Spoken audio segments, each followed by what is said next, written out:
Is conflict. There'll be no U.S. troops on the ground in a combat role there in Ukraine. National Security Communications Advisor John Kirby, as the head of NATO and some European leaders, also distanced themselves from comments by the French president, who suggested sending troops has not been ruled out. This, as Kirby describes the situation in Ukraine as dire. Ukrainian soldiers on the front, I mean, they're making some real tough decisions about what they're going to shoot at and what they're going to shoot at it with, and they're running out of bullets. The White House also confirming that the CIA director was part of a meeting today between President Biden and congressional leaders to lay out the urgency of more funding for Ukraine. House Speaker Mike Johnson says foreign aid options will be considered in a timely manner, as Congress also faces a Friday deadline to keep the government funded. Senate Majority Leader Chuck Schumer. We are making good progress.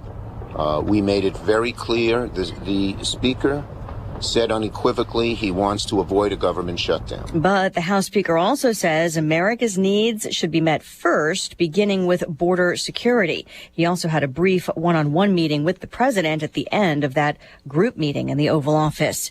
A verdict just in New York where two men are convicted of murder in the death of iconic rapper Jam Master Jay, born Jason Mizell, nearly 22 years after the Run DMC star was shot in his studio. An anonymous federal jury in Brooklyn delivering the verdict against Carl Jordan Jr. and Ronald Washington. Jordan was Mizell's godson. Washington was an old friend. Prosecutors say they turned on the rap star over a cocaine deal. A mixed finish on Wall Street. The Dow down 96 points at the bell, but the S&P and the NASDAQ in the green. America is listening to Fox News. Hello, America. It's Ted from Consumer Cellular, the guy in the orange sweater, and this is your wake-up call. If you don't have Consumer Cellular yet, now is the perfect time to switch and save. For a limited time, new customers can get wireless service for as low as $15 a month for your first year. Yep, the same exact nationwide coverage as the leading carriers for $15 a month for an entire year. What are you waiting for? Call 1-888-FREEDOM or visit consumercellular.com and use code RADIO15. See consumercellular.com/firstyear15 for promotional details. Over $6 billion in tax refunds were flagged by the IRS for possible identity theft in 2023. If you're in a bind this tax season, LifeLock can help. Their U.S.-based restoration specialists are dedicated to helping solve identity theft issues, and all plans are backed by the $1 Million Protection Package, which means if you lose money because of identity theft, LifeLock will reimburse you to the limits of your plan. Go to LifeLock.com and save up to 25% your first year with promo code CLAY. A murder suspect remains on the run after escaping while being moved in Louisiana. Leon Ruffin, in the midst of a transfer from a prison medical facility, pepper sprayed a Jefferson Parish deputy and stole her police cruiser to escape. That cruiser was located, but Ruffin still has not been.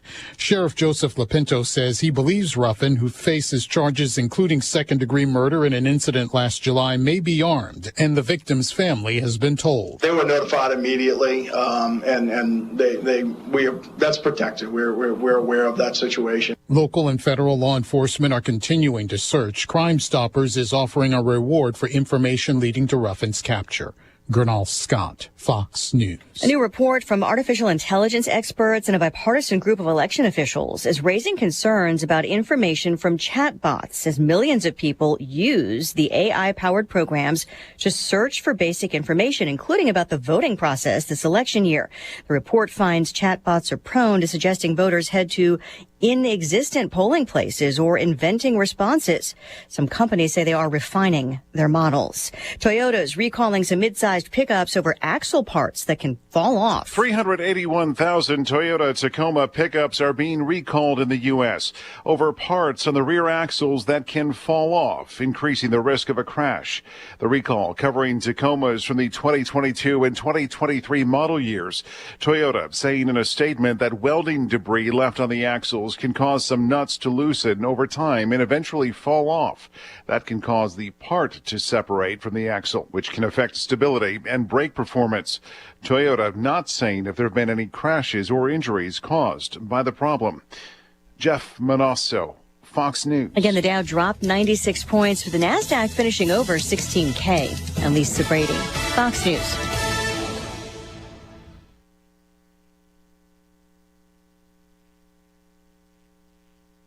Hello again, everyone. Let's check weather for East Central Illinois. Champaign and is Saturday likely to see some new records set for temperatures for the day today in a very much mid to late spring feel across the area. And already that way this morning, we'll keep an eye on an approaching cold front deepening low and thunderstorm activity that may turn locally strong, if not severe, in spots later this afternoon and evening time. Sharply colder air follows in behind this weather system. Another big warm up slated to begin over the course of the weekend, and more stormy weather early next week as well. Up to 75 today. The south wind on the increase 20 to 35 and gusty. Got a couple of showers and thunderstorms this afternoon and evening time. Might require a weather watch across the area. Then after midnight tonight turns sharply colder. Lows to 28 and some mixed rain and snow across parts of the area. Maybe a snow shower here tomorrow morning. Then partly sunny, windy, much colder. High tomorrow just 34. Down into the upper teens and lower 20s tomorrow night. Up to 42 with sunshine Thursday. 47 on Friday. Into the 60s for the weekend. For Stevie J broadcasting at meteorologist Greg Solgay.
Hey, what's up? It's The Drive with Sam Piper, ESPN Radio 93.5. Derek Piper, Lante, Kyle Tosk.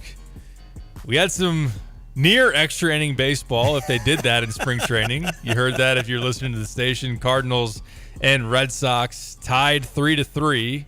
Cardinals tied up, even the score there in the bottom of the ninth. Couldn't score with the bases loaded, 2 outs on a fly ball to right, and I'm just heartbroken. Yeah. You know, the difference in the standings when you get a tie, you have an opportunity to get a comeback win, and it's just one of those. I could really look back in September, October, and really regret that one. I kind of based the season on today. And when they came back and tied it, I thought, all right, this is going to be a clutch season for St. Louis. This is going to end up, everything's going to be great. It's my old theory of you look at a red bird, an actual cardinal bird, and it flies up instead of down. So today I thought if they win, then that's the omen for a great season. And you just still have that dark cloud every time you see the Red Sox. And I know. I thought today was a chance to really get rid of that. They beat you in the World Series twice in the 21st century. This would have made up for all of that. It could have at least. At least the next time I see Jimmy Fallon, I could be like, you know what? Yeah. We got one on you. Yeah, who's the last one to win? That's what I thought. And Sonny Gray won today. We're, of course, being facetious. We're kidding about a spring training game here early. I was a little bummed out it wasn't on TV. Are the Cubs showing more of their spring training games than the Cardinals, I feel like? I think the Cubs broadcast all the home spring training games on Marquee. Lucky. I was thinking that the Cardinals did the same, but it wasn't on today. So I'm not sure about that. But it was good. I'll say this. Good to hear him on the radio. Mm-hmm. And I didn't realize we were doing that today. And I had to run an errand while I was at the office, and I went out, started up the truck, and boom, Cardinal. I'm like, what is? At first, I thought it was like Illinois baseball, and I had it on a different channel. And then I was like, well, hold on a second, that's Rick Horton. And then I realized it was Cardinals baseball, and I'm like, oh, I put the windows down. Beautiful day in February. Wow, can you ask for better weather?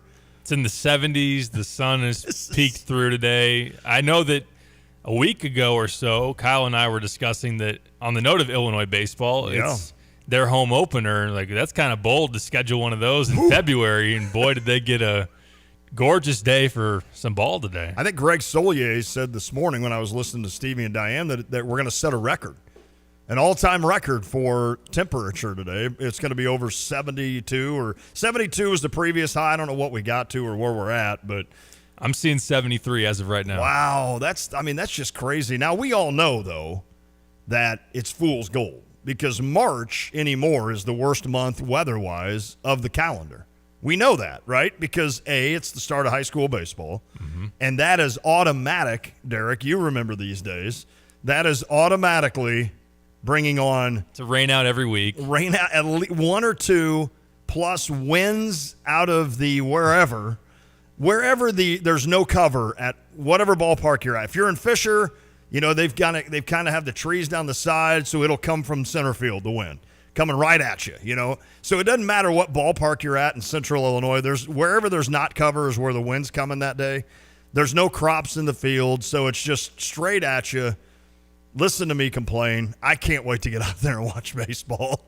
But it does get cold in March, so we just got to get through March, get mid to April. But it is nice that every once in a while February provides nice weather. I didn't expect 70 degrees, though. I'll take it. Amen. I'll take it, man. And on the note of being sunny, Sonny Gray made his first start of spring training for the Birds today. 2 innings, 2 hits, 2 Ks, 2 walks, 2 of everything. A pick off the second base. 2s were wild today for Sonny Gray. That's not a very good whip. Don't love the hits and walks. Sonny Gray, right? Yeah, I mean, that's 4. I don't know how you figure that, but yeah, that's too many guys on base. And I'm not going to complain because it is early, but yeah, I mean, they're grooming him obviously for opening day, and I think tomorrow either Lance Lynn or Miles Michaelis will go. Was that right? No, it's either Gibson or Michaelis, I think, tomorrow.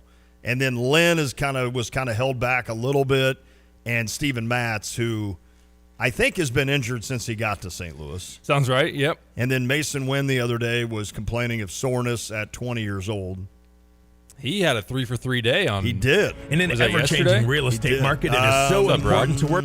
Was that? Yes. No, 2 days ago, I think. I think it was 2 days ago. So, yeah, no. Listen, let's go.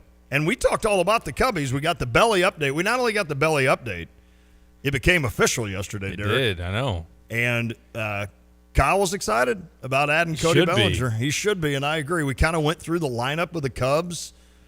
Didn't go through the bullpen, but we went through everything else. That's a pretty good team in Chicago. Here's the great thing about the contract, too. Like, number one, you don't get locked into a long-term 5 or 6 year deal for a guy that is still 1 year removed from some real struggles there in Los Angeles. So he's going to get paid, obviously, in those early years of the 3-year contract with those opt-outs. But $30 million this year, $30 million next year, and I think it's $20 the following season. Right. If he performs up to a situation where he wants to opt out, obviously he had another all-star in the MVP conversation type of year.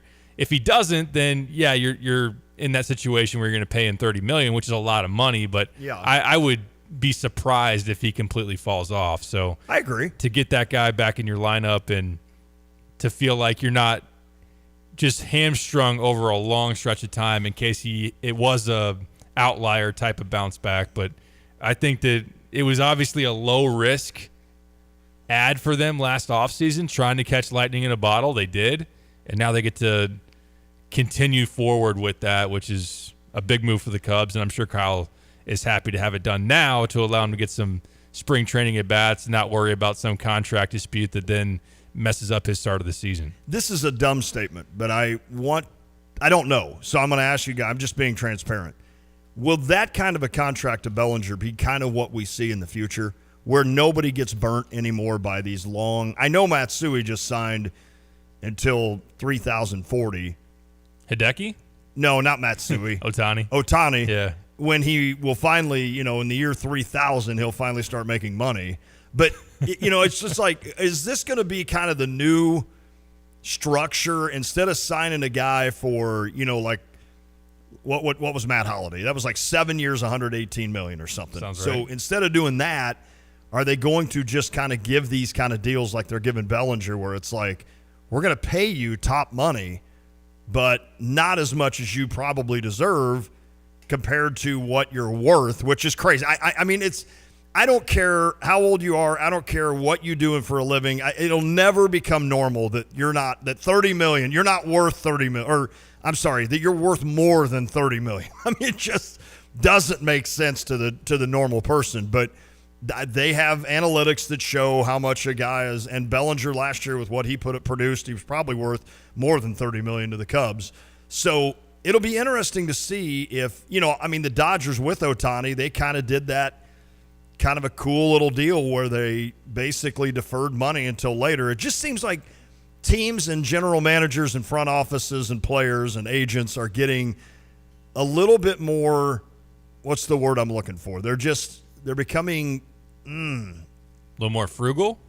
Not frugal, but just unique almost. I mean, that was unique with Ohtani. Well, yeah, that was creative on their end, which everybody else is mad. Right, exactly. Yeah, credit to them. Pull that off. And also, I mean, it's credit to Scott Boras and the Cubs, and Bellinger for basically protecting himself and being able to opt out if he wants. And then if he stinks again, well, here's $80 million, So, I mean, we'll see. We'll see what happens with that. And it's creative is the word I'm looking for. They're getting more creative with these things. And I think teams just don't want to be saddled with that 7 or 8 year monster contract that gets bigger as it goes. Where you don't pay them as much the first year, but by their 8th year they're making over $40 million, and it's like, they might not even be any good then. Right. So we'll see. We'll see what happens. I think there's still going to be those bite the bullet contracts. Yeah. Like I think that Bryce Harper was one of those where they haven't been biting any bullets. They've been rattling them off there at Citizens Bank. As far as the bombs that he's hitting in the postseason. So I think that you're still going to see a handful of those, like Juan Soto, who's in a contract year, still at a pretty decent age. If he has an awesome year with the Yankees, probably going to make a mega deal in terms of long years and big money per year on that. So in terms of some other ones, like didn't Machado get paid pretty good to go to the Padres? And so there have been those of late. I just think it allows a club to there's a little bit of a give and take with an agent, especially with the Bellinger situation. I wonder if we'll see that now with Blake Snell,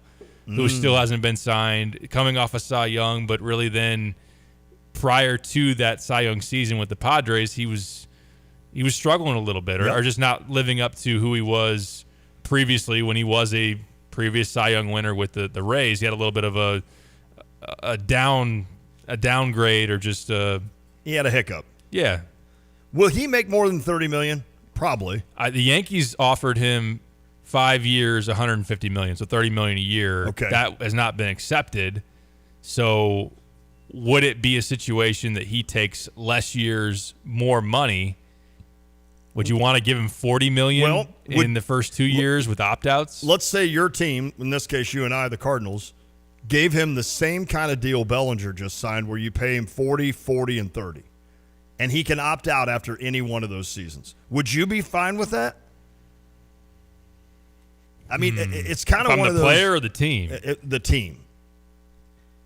If I'm the Yankees and I'm probably not worried about money anyway, I'm already in the final stage of the luxury tax where I pay 110% of whatever I then give out. So $40 million is going to cost me actually $84 million. That's crazy. That's crazy. Then you're just talking money that it's just Stupid is what money. it is. Stupid it's not, money. and obviously it's not our money, but I think that's probably a better alternative than getting a situation where you sign him for 6 years and he's not, or 5 or 6 years, even a 5-year $150 with the Yankees. And if Snell 2 years from now, let's say he gets hurt again, or let's say he just isn't a top-notch pitcher anymore, and now you're throwing $30 million a year at a guy. But right. He's 31. It's not like he's maybe 34, 35. That's true. But that's true.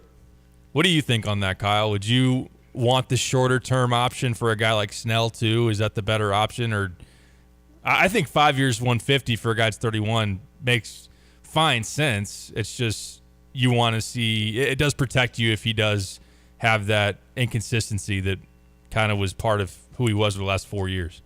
Yeah, I think it depends on the player. Whereas you have these guys like Bellinger, who's coming off 2 years where he was really down, then has a breakthrough year. And I know for the people that dive deeper into analytics, there's some batted ball stuff that maybe has scared teams off. And so I think it makes sense there to minimize the risk. For Snell, I think as well, he was a guy that really struggled for a period of time and then had that breakthrough year last year where he all of a sudden comes out of nowhere, basically. Not that he was bad, but for the 4 to 5 years prior to last year, he wasn't putting up Cy Young seasons. I think it makes more sense for those guys where there's maybe a little more risk to locking yourself into a 6, 7, 8 year contract. Whereas if Aaron Judge and Shohei Ohtani and Acuna or any of these guys are hitting the market, these guys have a proven consistent track record where if you sign them to an 8-year contract for mega money, you feel pretty good. Right. That at least for the majority of that contract, they're going to perform like it. Can I just, on a side note, I think Kyle's either getting sick or he's been smoking cigarettes. I am a little sick because today. your voice is like so much deeper today. So it's like, here we go. I'm battling a little illness. That or you're like doing Peter Brady right now, and you've like reached maturity, and all of a sudden, out of nowhere, you're just going to be like, change. At least that doesn't happen mid-sentence, though. Right. I just start like that. No, I just noticed that. It's like, Kyle sounds like this. Like, pretty soon he'll be doing like, State Farm Center Scorpions. I loved it. Like I didn't hear one thing you just said because I just was staring at you going, man, his voice has gotten deeper. My grandchild's voice has gotten deeper. Like Derek and Jeremy and Carp are like my kids. You're like my grandkid now. That's how old I am in this business. You ever looked at him as a grandfather figure? No. The orneriest. How do you say it? It's actually ornery, but I say ornery. I'd be the orneriest grandpa you've ever met.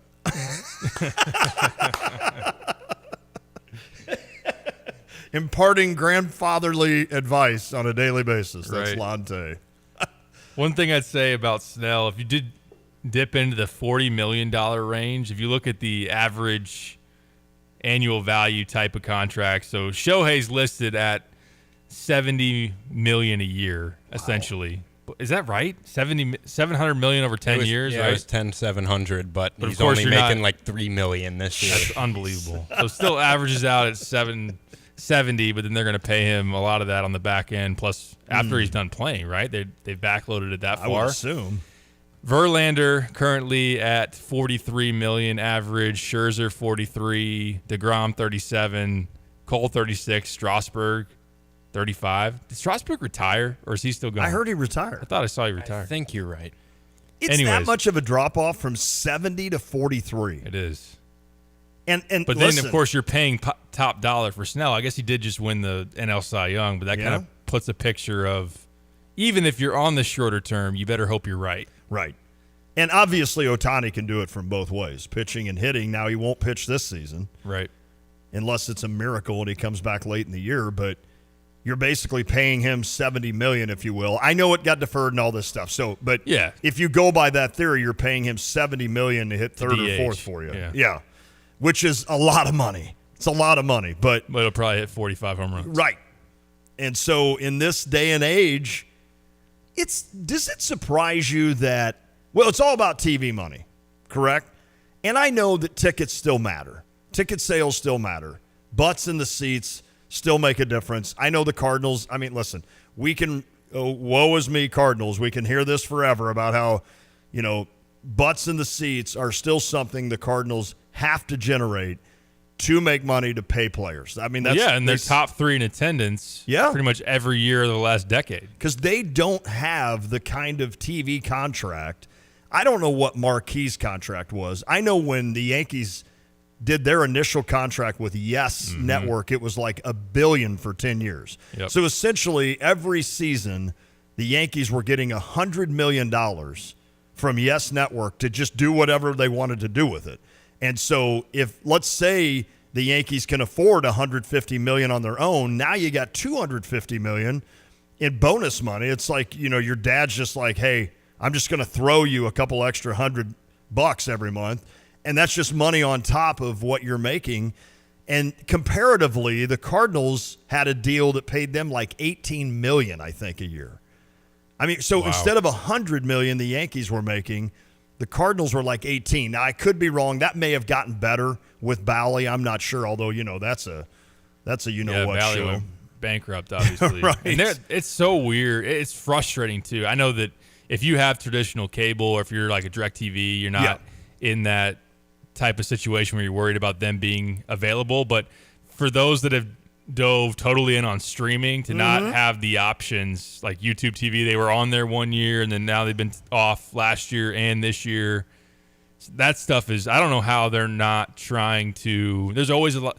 Here recently there's a conversation about exposure and MLB trying to get their product out there as well as they possibly can. Sure. And the fact that they're having disputes and you can't come to some of these agreements is kind of crazy to me. And the Cardinals own their rights. Now, I assume most teams do, or all teams. By the way, the article I read a few months ago, it made it sound like the Cardinals were one of few teams that own their own rights, but I can't imagine that's not the case. But that's where, like, the Cardinals now, they're going to go one more year on Bally. That's official. So if you have DirecTV, if you have a way of getting Bally Sports, you're going to be able to see the Cardinals. And then after that, it's basically highest bidder. The Cardinals are going to throw this out there to, like you just said, YouTube TV, Peacock. I guess they'll get in the fray. And any of these other situations. And I just know say, Amazon Prime has that's been talked about correct. as a potential destination. So the Cardinals are essentially going to say, you tell me who the highest bidder is, and we'll throw our games, and you can have our games. And believe me, whoever gets them will make money because a lot of people will watch that, obviously, like the Cubs. So it's interesting. And it is. Somebody just asked, Ken asked, would Cardinals fans support a Cardinals network? Have they ever discussed their own network? I'm assuming they have. And I think in the last couple of years, they've really gotten heavy into, I think Mozeliak had mentioned, they've gotten heavy into that discussion about what they need to do next because – for a while it was all set up with Bally's or Fox Sports Midwest and Bally Midwest, and so they were good. They didn't have to worry. That was one thing they checked off and didn't have to worry about. And then all of a sudden, Bally's comes out and says, or Bally, I'm sorry, I keep saying Bally's. Bally comes out and says, we're bankrupt, so we don't know what we're going to do. And of course, they are still showing the Cardinals this season, but then it's up to the Cardinals from there. I don't know. I'm not smart enough to know what their own network would do, like the Cubs have with Marquee. I'm not sure. Weren't there glitches with that early? Were there some glitches, Kyle, with Marquee? It seemed like Trevor or I think they were in disputes with where they were going to get broadcast. There was only a very limited amount of TV providers that carried them. Oh, that's what it was. Because they were, like Pipe said, they're in disputes with, I think it was Comcast maybe. Okay. Because it seemed like there for a year or two, it was either Trevor or Cubs fans I knew were always complaining, like, I can't see a Cubs game. I can't find the Cubs game. And then it seems like now it's like all good. Are they like on most, is Marquee on like Dish, DirecTV? Yeah, I think they're on all the major ones, and they just launched their own. I know then the complaint turned to, well, now there's all these streaming services. Yeah. And you're not getting Marquee then. Well, they just launched their own streaming package where you can subscribe on the side to watch the Cubs. So I think you just everything pay straight to them, right? Paid straight to them. Yeah, right. I think it's a monthly. I don't know. It might be $20 a month or something. It's funny. We need technology. We need things moving forward, but it is amazing how it just trips up society. It does. And the older you are, it trips you up more. But that's how it. I can't remember the other day I was watching something. No, I wasn't watching something. It was a business that was then run by like they had just machines doing it to where people used to do it. And I'm like, isn't that amazing? Like I looked at it and I'm like, that's amazing that somebody can invent that. I wish I knew what it was. And then I looked at the person next to me and I'm like, but what's crazy is 20 people lost their job. Yeah. So it's like, that's great that we have this technology now to do this. It's more efficient. It probably doesn't make as many mistakes, and it can work all night, right? A machine can work all night, even though you could continue to obviously shift people in to cover a 24-hour. But yet now you're just cutting. It's like walking into a McDonald's and ordering it yourself on the board. And it's like, is that board taking somebody's job? And, that's a big deal if you're looking for work. So I don't know. It's I don't know. It's a good question. So what you're saying is Marquee Network put people out of work. That's exactly right. I think that's why people are upset. Yep, because even the robots or even the announcers are AI-generated robots. Is that right? They don't actually.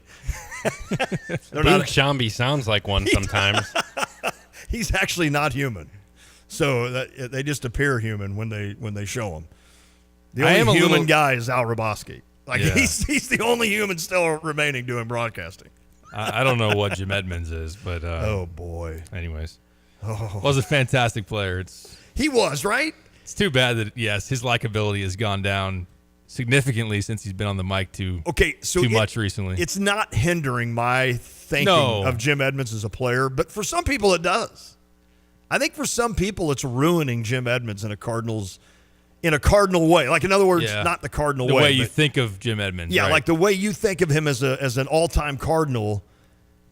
I think he's putrid at doing this job.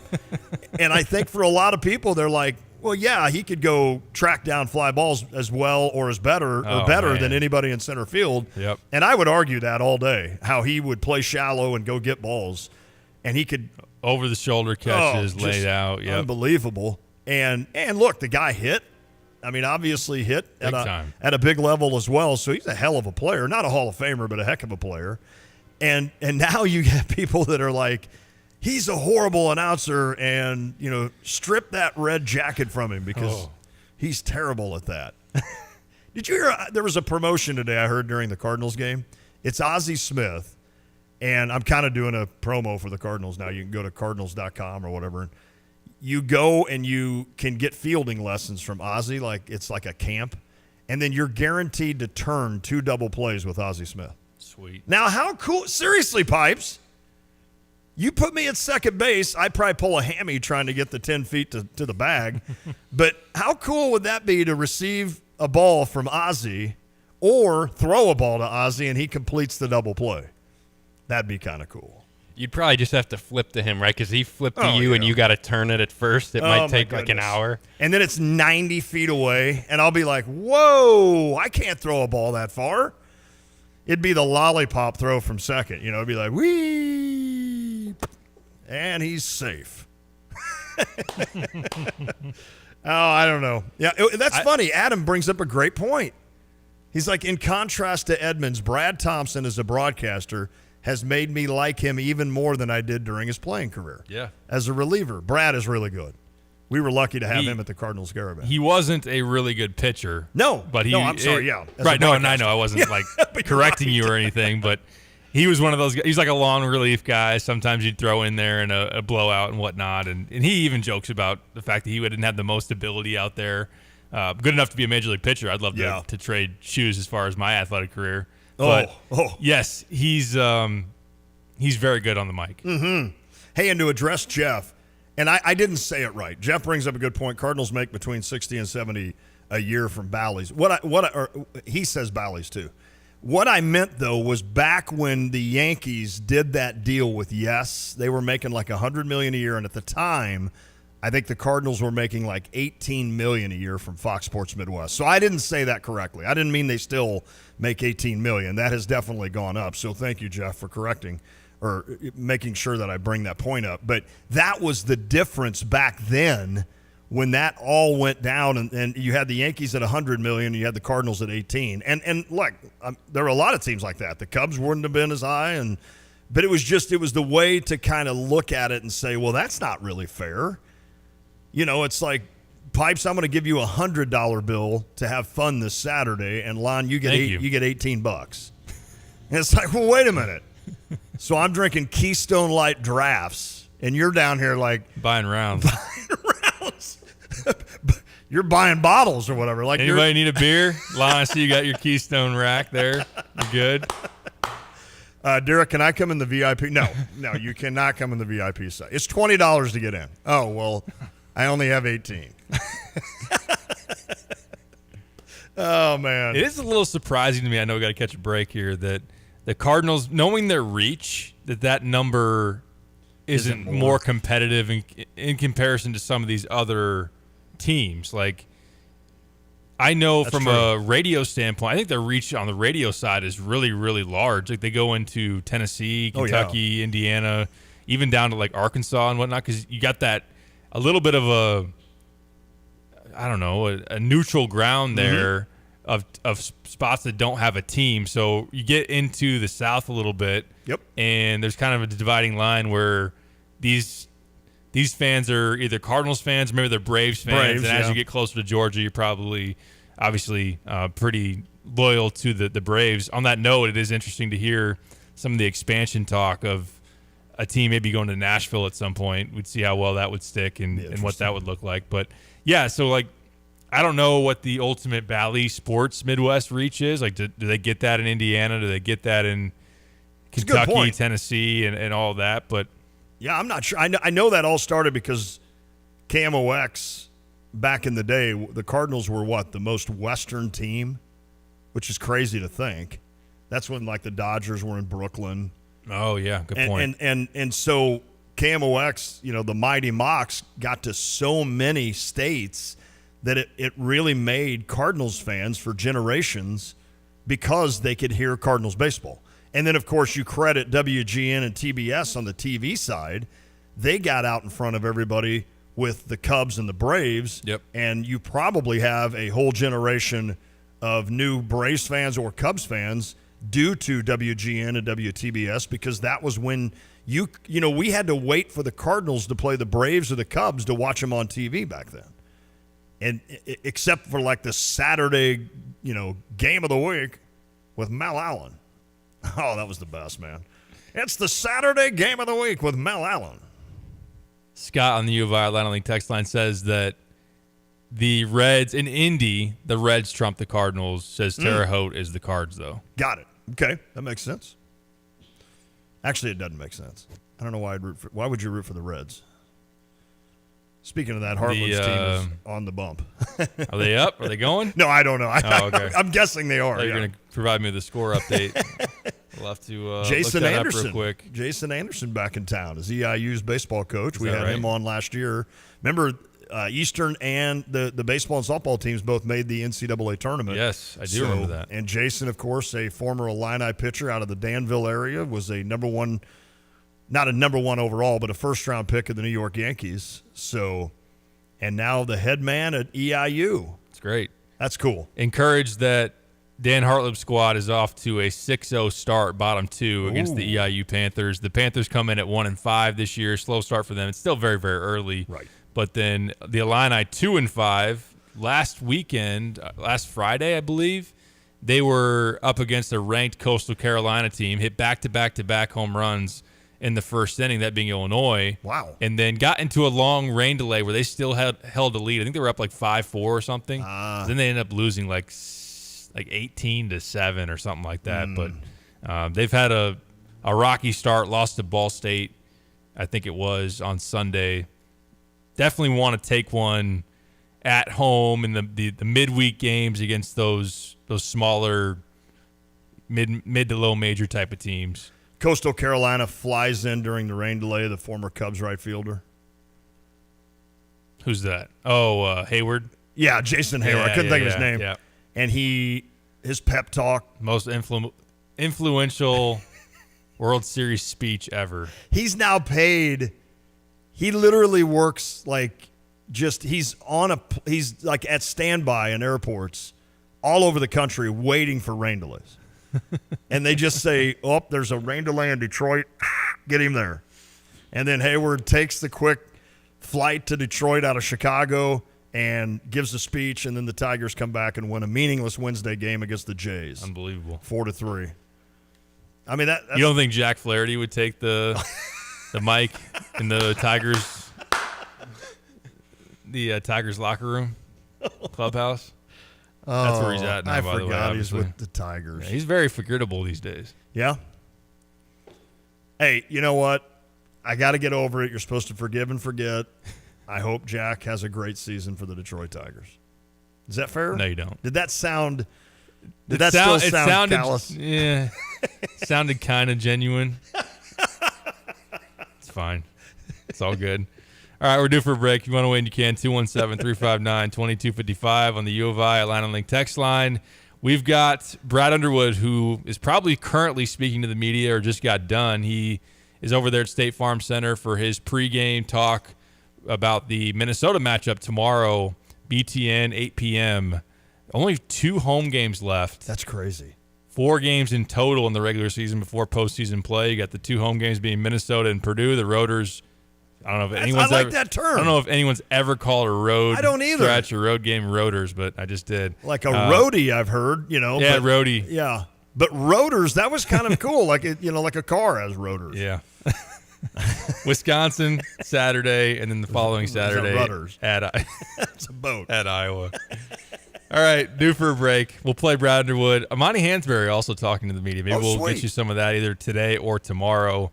Has really come on for the Illini of late. I know fans want to see more and more of him as we go along. But let's talk some Illini hoops before we get out of here. Of course, we will. Stick with us. This is The Drive.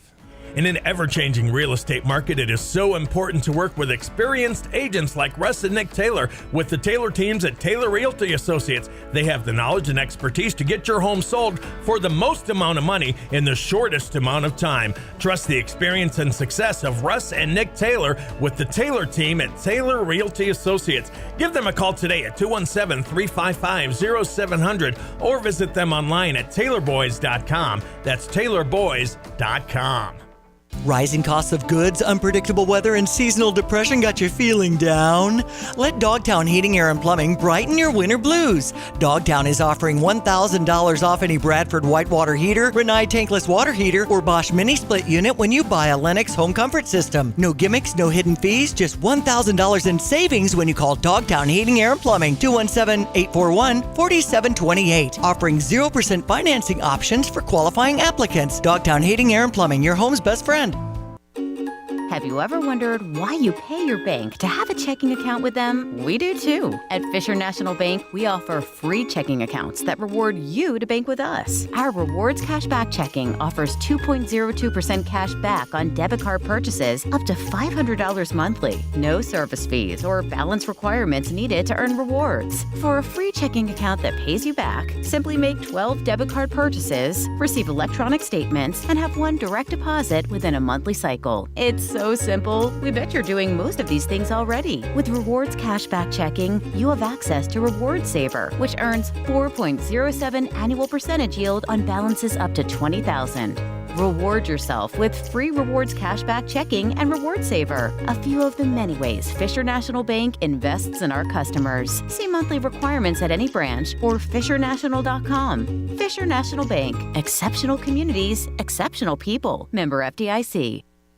First Federal Savings Bank of Champaign-Urbana invested in our community since 1908. Before you buy your home in 2024, we invite you to speak with one of our experienced lenders, Jack, Jim, Kim, or Lane. Experience the convenience of working with a local lender with local service, decisions, and loan underwriting in our comfortable offices. Visit us to experience the exceptional friendly service from our knowledgeable staff. Hey, if you're not already banking with us, give us a try. We think you'll love it here. We do. 356bank.com, First Federal. Member FDIC, Equal Housing Lender, NMLS 435120.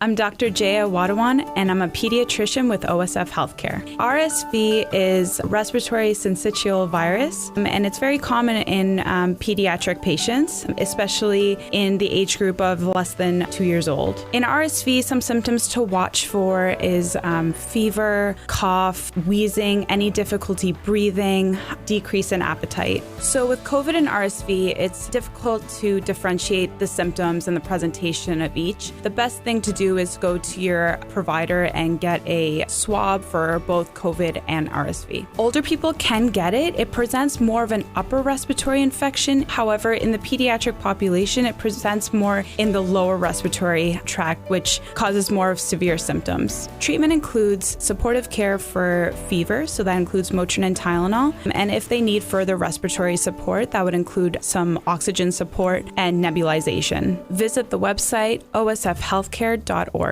At Pards in Urbana, the boots just keep on coming. They're known for their huge collection of men's cowboy boots, women's cowgirl boots, kids' boots, and even shoes. If you're searching for top footwear brands, look no further than Pards. They carry a wide variety, including Ariat, Dan Post, Smoky Mountain, Roper, Double H, and more. And if socks or accessories are what you need, they've got all your high-quality essentials. Since 1968, Pards has been serving their customers with high-quality merchandise. And if you haven't been to Pards in a while, a lot has changed. Go check them out just off University Avenue in Urbana. Have you ever looked at a junk truck and said, man, that truck is pretty? Two men in a junk truck trucks are pretty. They're pretty big, so they can handle large jobs. They're pretty reliable. Two Men in a Truck has been recognized as a trusted leader in the moving industry for over 35 years. Now we are proud to offer that same reliability to junk removal, and they're pretty fast. When you're ready to let some things go and that you don't need, you don't want to wait 3 weeks. You want it gone now. Go to twomeninAjunkTruck.com and make room for what matters most. Get the roof your home deserves by Roof Doctors, your residential roofing specialist that has always offered the best warranties in the industry, like our non-prorated 50-year warranty. Our customers love that we are family-owned and locally operated. We make our customer needs our top priority. With over 30 years experience and the best customer service, give Roof Doctors a call today for your free estimate at 328-7529. In your community and for your community, Roof Doctors.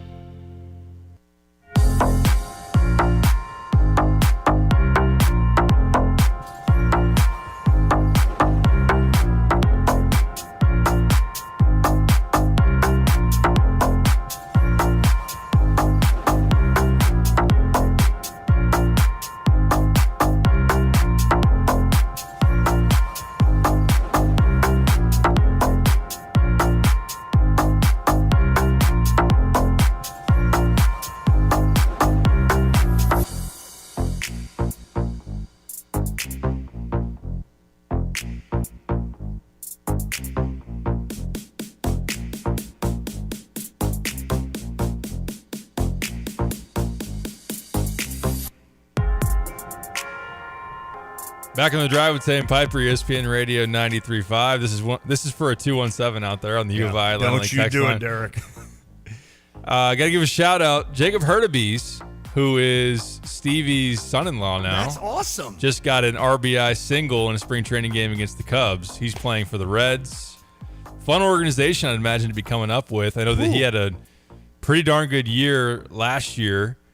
Fast dude, Fast right? guy, makes some plays on the bases, hit pretty well when he got called up to AAA as well. You had Christmas dinner with him. We did you? at the Long Branch. Yes. Did you think to get his autograph? I didn't. No, we were more competitors because there were some games that were happening. Yeah, and like trying to remember certain things from Christmas movies, and we were against each other. So no, It ended up being a friendly conversation. Really nice dude, but no, I didn't get his autograph. When you thought Jimmy Stewart's character was named Jim.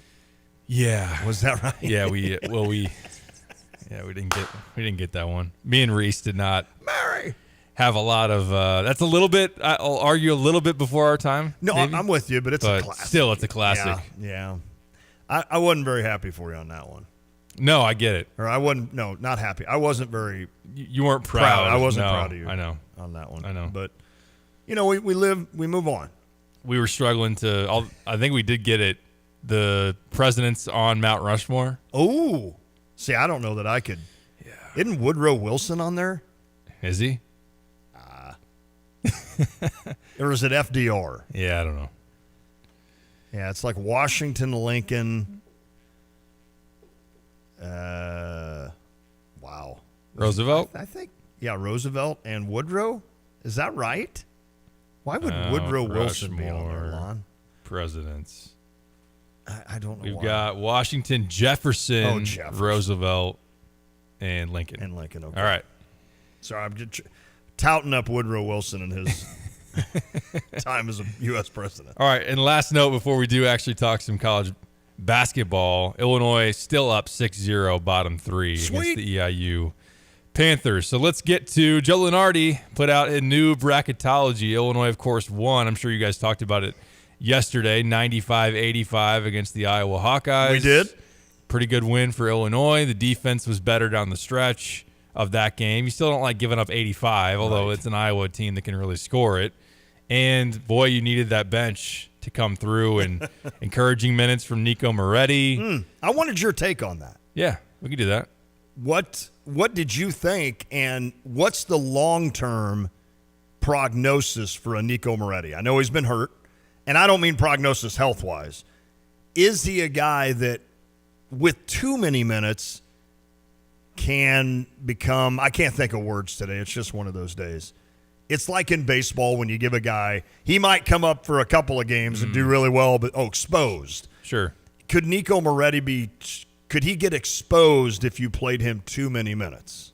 I think so defensively. Yeah. Although I'll give him credit. I thought he battled pretty well in his defensive minutes. One of his fouls where Tony Perkins is on a fast break and Nico goes up and contests him. I thought it was a clean, straight up, nice challenge where Tony misses the shot at the rim essentially, but he got called for a foul. And boy, that game got tight in terms of the whistle and just flat out terrible for some of those. Jeffrey Anderson and I forget who the other prominent official on that game was. It doesn't matter, but it was the high knee guy. Wasn't it? Yeah, Anderson. Oh, that's Anderson. High knees Anderson. But sounds like an old Houston Oiler football guy. Yeah, it does. Back in the day, right? That's a good call. High knee Anderson. I think that Nico has a competitiveness and a toughness about him. Like he played with a lot of emotion, and he battles. But I think that as far as needing some more strength still, and not the quickest guy, he'll be someone that people target defensively. Right, so right. I wonder how that looks as early as tomorrow night, where Elijah Hawkins is one of the quickest guards. He's really slight, like he's maybe 5'8". In terms of a point guard for Minnesota, but he is leading the Big Ten in assists. I think so. Yeah. He's lightning quick, can really get into the lane and make things happen. So if Nico, who I think will get some minutes tomorrow night, I would imagine that he gets another crack at having a chance to maybe be in the rotation a little bit, especially in some games where, number one, if you're not getting the minutes you want out of the starters, number two, if you're in a situation where you're up and have a little bit of a cushion and can rest your guys a little bit. Right.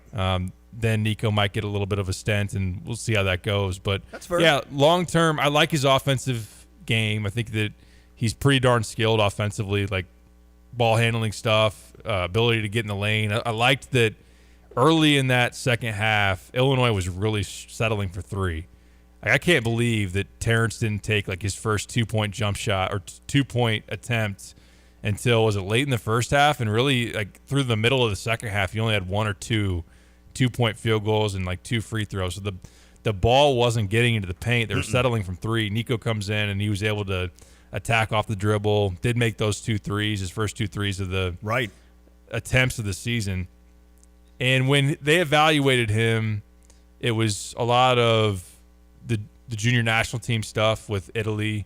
So he faced some decent competition, and they saw his feel for the game, can play in pick and rolls, better shooter than like an Andre Curbelo. Who that's kind of, I don't want to use comp too much because Curbelo is so much more quick and just had gifted, better athleticism to him. Right.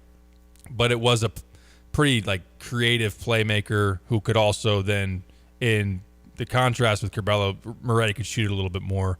Defensively is where I really wonder about it. Big picture, it's hard to project too far.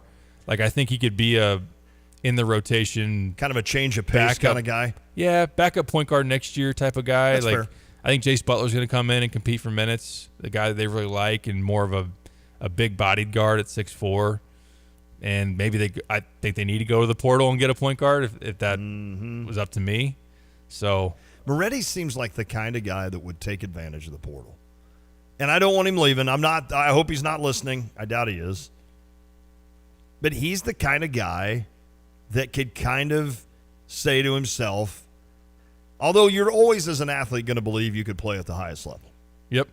So, and I'm not, what I mean by that is the Big Ten is as high a level, whatever. You know, I know it's had its issues here in the scheme of things, national, but you're playing in the Big Ten, you're playing at the highest level in college. And so,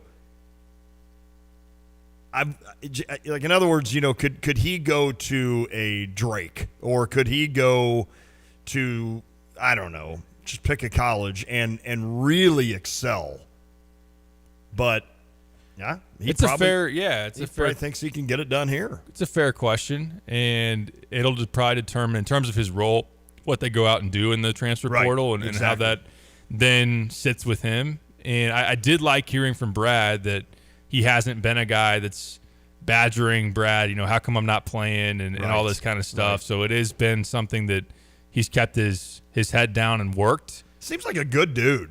Seems that way, Like yeah. a likable dude that everybody probably just loves, Nico Moretti. Yeah, no, and I appreciate that versus Sky Clark loses his starting spot and packs up his dorm room and leaves. So, like, you do at least like that in comparison. But you never know. I mean, rosters are so fluid. And, yeah, like, I had the thought of, just in terms of the performance, it kind of reminded me a little bit like, hey, Brandon Podjevsky showed up at a Northwestern game where you didn't have a whole lot going with your main group, and then he makes a couple of shots, and it's like, all right, going into the season, we probably, he's a nice prospect. Yeah. And he showed in that game. We don't know what he's going to be big picture, but he helped you win a game. Mm-hmm. Now, ultimately, Podjemski went to Santa Clara. The rest is history. He's currently starting for the Golden State Warriors, which is just still that is really crazy. just head-shakingly crazy. But who knew 3 threes against Northwestern? Did he make 3? I don't know if it was 3. Maybe not. Maybe 2. Who knew that would vault his career to a starting spot with the Warriors alongside Steph Curry? Yeah. I'm guessing Moretti, big man on campus. Yeah, I would think so. Got that accent. Yeah, true. Likeable dude. I made the joke that is it Sean Tommy DeVito's agent would be all over him now. NIL coming to you. Did you send that out on Twitter? I did, yeah. Okay, Lucas showed me that day. He showed me I couldn't remember who had tweeted it. That's my bad, Pipes. Yeah, that was an excellent tweet. That was an excellent tweet. Sean Stellato. Stellato, okay. Can I ask you one other question before the end of the hour's up? Yep. And we'll talk more basketball next hour. You mentioned it because Illinois, we're still looking for that next good defensive game, right? We're wanting to see Illinois really clamp down, and maybe it's Minnesota tomorrow night at home. You'd have a shot. Mm-hmm. But I think you said it best there. I mean, this Iowa team, they're kind of the outlier, right? I mean, they're going to score a lot of points. I don't care how good you are defensively. They're going to get theirs. I thought you did a good job with Owen Freeman. Yep. And really, because he can make them go. I thought you did an unbelievable job against Peyton Sanfort. Yes. Sanfort, I think, or Fort, whatever it is. Sanfort. I mean, Marcus Damas was really good on was him. really good defensively. So in other words, maybe that game yesterday is not one you sit there and critique to say, we had another bad game defensively. Is that fair?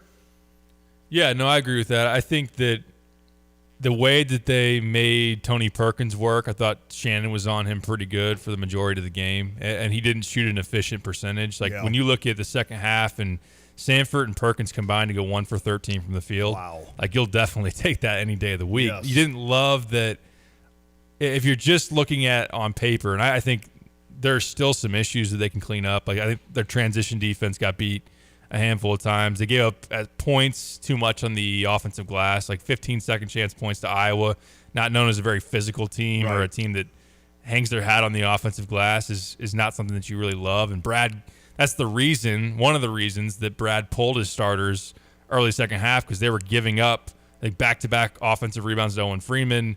At one point, Dane got benched for not boxing out Freeman inside. So they can be tougher as far as that goes. But I thought that when you watch Sanford and the way he moves without the ball, I know that you love – that's your guy. He's on your fantasy team, and we've talked about how good he is.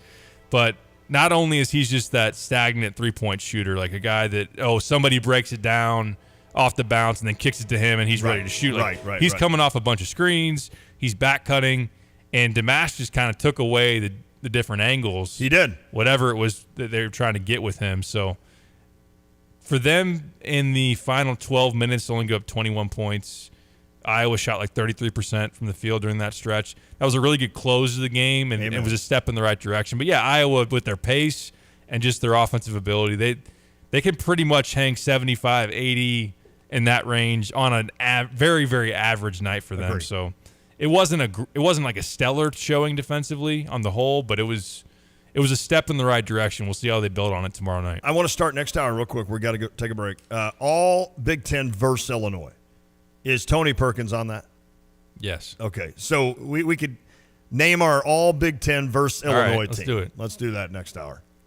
If you want to win, you can. 217-359-2255 on the U of I Atlanta League text line. We'll talk more college hoops when we return. This is The Drive. Think you have to settle for mediocre car insurance to save money? Think again. It's possible to get superior coverage and still save money with Erie Insurance. Customers who switched to Erie saved up to $951. It pays to compare. Switch and save with Erie. Your Erie agent in Champaign is Thomas & Ellers Insurance. Annual savings based on new customers surveyed in March 2022 who reported savings when switching auto insurance. Individual premiums and savings will vary. You're listening to WSJK ESPN 93.5 Tuscola, Champaign-Urbana, your home for the St. Louis Cardinals. Spoken to who say this primary is all about the economy, crime, and even all the way up here near the Canadian border about immigration. After big wins for former President Trump so far in the early primaries, former South Carolina Governor Nikki Haley has campaigned in Michigan this week, but is already focusing on next week's Super Tuesday primaries.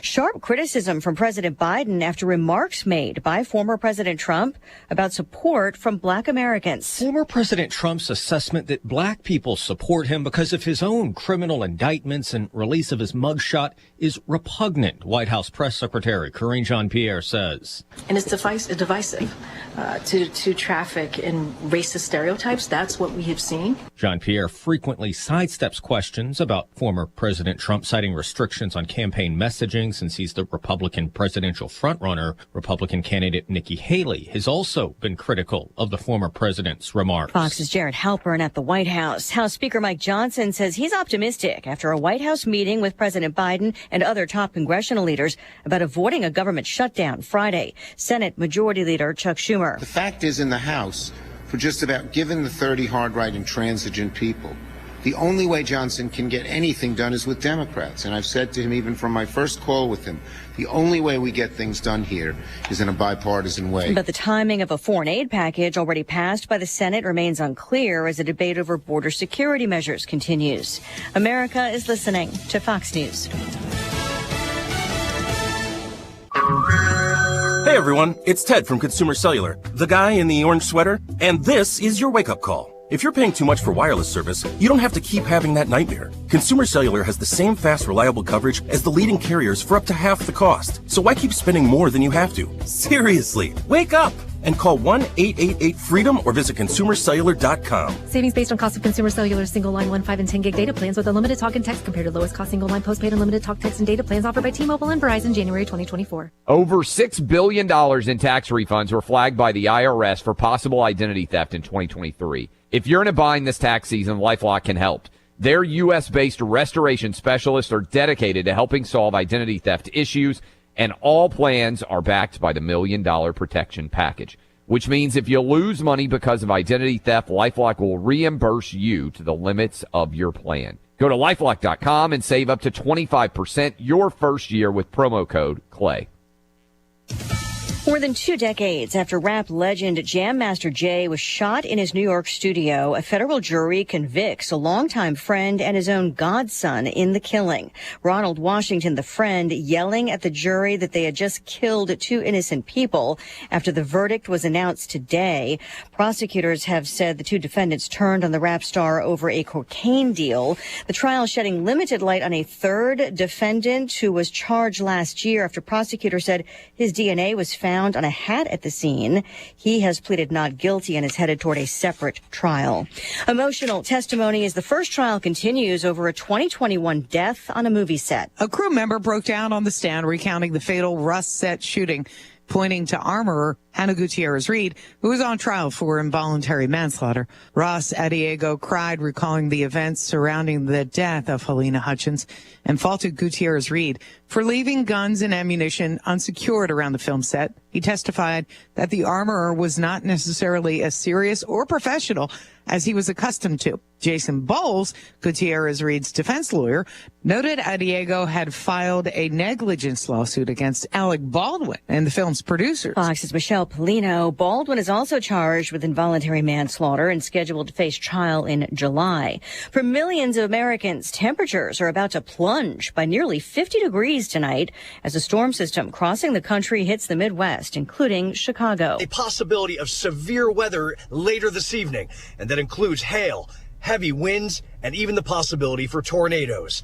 Other cities like Kansas City, Detroit, Louisville, Kentucky, and St. Louis are all in play as well. Fox Weather's Robert Ray. It was a mixed finish on Wall Street, the Dow dropping about 97 points, the S&P up 8, the Nasdaq gaining 59. Elisa Brady, this is Fox News. Hello again, everyone. Let's check weather for you, Central Champaign-Urbana vicinity. Boy, already an incredibly mild morning out there. There'll be record-setting highs today up to 75 with a gusty south-southwesterly wind above 35 miles per hour. Partly sunny sky. We'll keep an eye on this afternoon with a couple of showers and thunderstorms breaking out across the area. Maybe even a locally strong, if not severe, storm requiring a weather watch. There's a slight risk for severe weather this afternoon and evening time. Those winds will shift around into the west-northwest. Temperatures plunge, especially after midnight, low down to 28. A couple of showers and thunderstorms again around this evening, and then a little mixed rain and snow after midnight. Tomorrow, windy, sharply colder. A snow shower around in the morning. Partly sunny skies. Temperatures just at 34. Northwest wind 20 to 30 and gusty will about near 20 for tomorrow night. Sunshine, more seasonal temperatures. Back into a south wind at 42 on Thursday. 47 to near 50 on Friday. Into the 60s for the weekend. Low 70s on Monday. And there's the next batch of showers and thunderstorms. For CVJ Broadcasting, I'm meteorologist Greg Solgay.